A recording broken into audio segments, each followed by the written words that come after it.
Okay, we are going to take a look at how to count atoms in a chemical formula.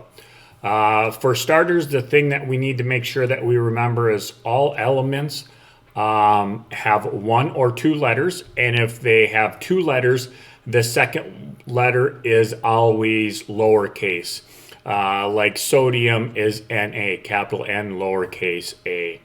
So if you see two letters together and they're both capitalized, that means they are two different elements. HO is not a good example because that's not even a compound. But okay, so a subscript. When we take a look at a subscript, it's going to be sub means lower and to the right.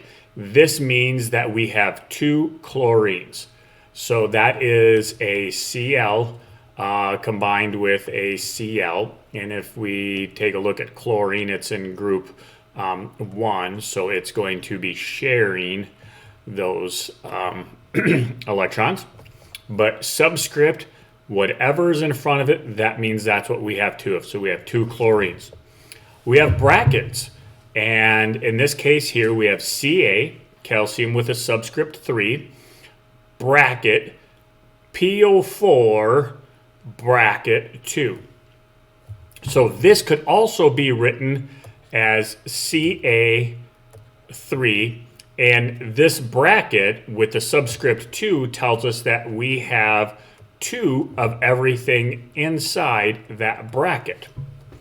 So if we take a look at how many CAs we have 3 CAs. And how many P's do we have? Well, inside the bracket we have 1 times the subscript 2 gives us 2. Or if we rewrote it like that, there's 1 P, there's 2 P. So how many P's do we have? We have 2. O's. So we have O4. So that means we have 4 O's inside the bracket. Outside the bracket, we have a subscript 2. So that means we have 2 sets of O4, or 2 times 4 will give us 8. Okay. And I need to readjust here.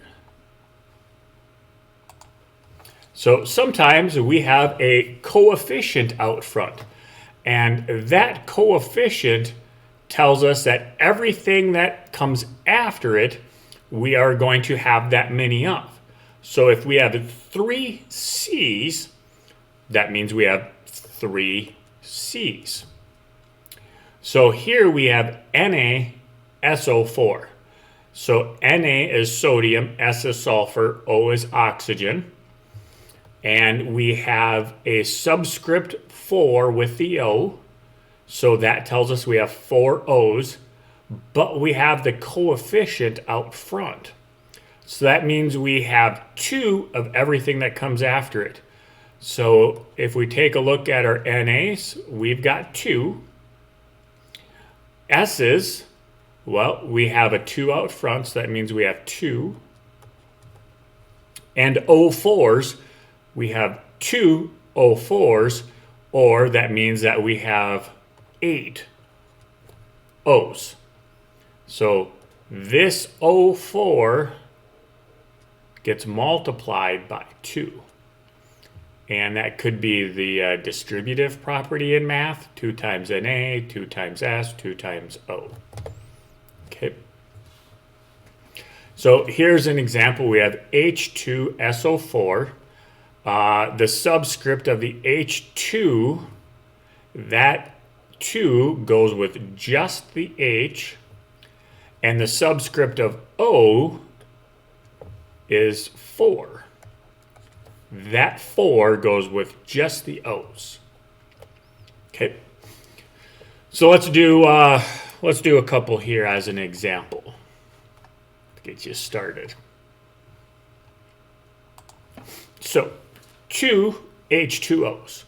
So how many molecules of water do we have? Well, we have that 2 out front, so that tells us that we have 2 waters. Well, how many hydrogens do we have? Well, we have H2, that gives us 2 times the 2 out front is 4. And how many O's? Well, we have 1 O times the 2 out front gives us 2. 3 Na2SO4. How many molecules of Na2SO4 do we have? Well, there's our coefficient, so we have 3. How many coppers do we have? Well, we have 3 times, oh, that's not supposed to be copper, that's supposed to be sodium. Sorry about that. How many sodiums do we have? That's 3 times 2 NAs, which gives us 6. 2 times 3 is 6. How many sulfurs do we have? 3 times 1 sulfur gives us 3. And how many oxygens? 3 times 4 oxygens. That's 3 times 4 is 12. Okay. And the last one that I'll do for you. So we have 4 PbNO3 2. Okay, this is when they start to get fun in my eyes. How many molecules of lead nitrate do we have? Well, we have 4. Okay, so this 3 goes just with that O. This 2 goes just with what's inside the bracket. And by me attempting to draw that arrow did more damage than good. So I'll erase it. So how many leads do we have? Well, 4 times 1 is 4. How many nitrogens do we have? Well, we have 1 inside times 2 outside is 2 times 4 out front is 8. So that, once again, is 1 times 2 is 2 times 4 is 8. And how many oxygens? Well, we have 3 times 2 is 6. So we have 3 inside times 2 is 6 times 4 out front is 24. And there you go. That's the introduction to counting the atoms worksheet. And you can do the rest of them yourself. Have a great day.